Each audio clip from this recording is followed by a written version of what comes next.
rasa sakit hati yang belum hilang ketika dicurangi Bahrain beberapa waktu yang lalu kini semakin diperparah saat bermain di laga away melawan timnas Cina.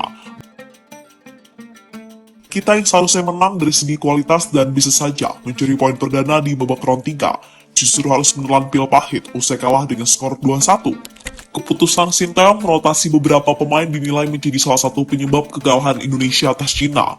Namun di satu sisi, perjuangan para pemain timnas yang tak pantang menyerah hingga menit akhir pertandingan dengan terus-menerus menggempur lini pertahanan lawan layak diapresiasi.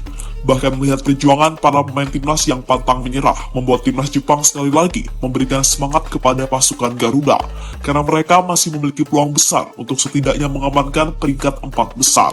Lalu menyusul Jepang lolos Piala Dunia seperti yang pernah dikatakan oleh sang pelatih Haji Memoriyasu sebelumnya.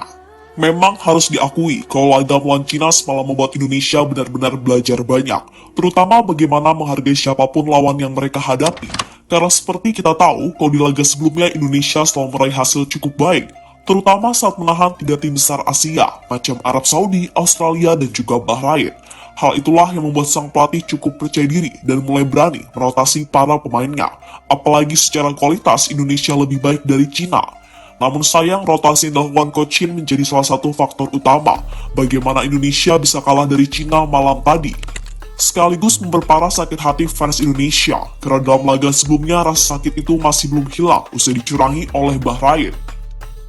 Harus diakui saja, kalau keputusan Coach Shin dalam merotasi pemain semalam benar-benar sangat frontal. Pemain-pemain andalan seperti Rizky Ridho, Sandy Walsh hingga Tom Haye justru tak dimainkan sejak menit awal pertandingan.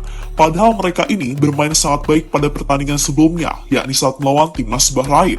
Dan keputusan Coach Shin memainkan Asnawi, Shane Patinama Witan, serta Nathan Choon justru berujung petaka bagi timnas Indonesia karena mereka kurang perform dan membuat permainan kacau balau di babak pertama, sehingga hal itu dimanfaatkan Cina untuk mencuri 2 gol dari gawang Martin Pass. Barulah di babak kedua, SD kembali memainkan pemain utamanya, mulai dari Tom Haye dan Rizky Ridho, yang terbukti membuat kita jauh lebih baik. Sebelum akhirnya, masuknya Arhan ikut serta berperan krusial dalam membantu lini serang tim Garuda menciptakan gol lewat Tom Haye. Sayang ketika waktu mulai menipis, timnas gagal mengejar satu ketertinggalan gol di laga tersebut, hingga peluit panjang ditiupkan. Meski pada akhirnya kita harus mengakui keunggulan Cina dengan skor 2-1, namun jika dilihat secara keseluruhan, sebenarnya kita lebih unggul dari timnas Cina. Anak asuh Sinteyong bahkan jauh lebih unggul dengan 76% ball possession, dengan total 14 shot dilepaskan para pemain tim Garuda, berbanding hanya 6 dari timnas Cina. Meskipun soal on target, kedua tim sama-sama memiliki 5 on target, dan soal passing, timnas Cina hanya membuat 101 operan. Dan gilanya, mereka sebenarnya juga hanya punya 52% passing akurat, berbanding 84% umpan akurat dari timnas Indonesia. Di mana artinya, jika kita menerapkan skema seperti di babak kedua sejak awal pertandingan, kita harusnya optimis bisa mencetak sejarah baru di round 3 dengan meraih kemenangan perdana. Namun nasi sudah menjadi bubur, dan apa boleh buat, kita harus segera move on dari kekalahan ini dan mengevaluasi segera mungkin, karena pada bulan November nanti timnas akan menghadapi laga cukup berat dengan melawan Jepang serta Arab Saudi di GBK.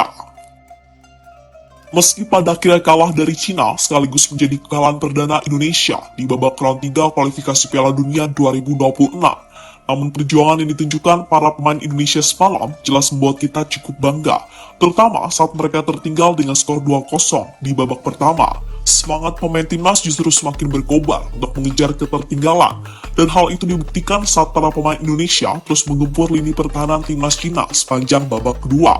Bahkan mereka sempat memperkecil kedudukan menjadi 2-1 lewat sepakan Tom Haye. Namun sayang, 1 gol itu belum bisa membawa Indonesia terhindar dari kekalahan.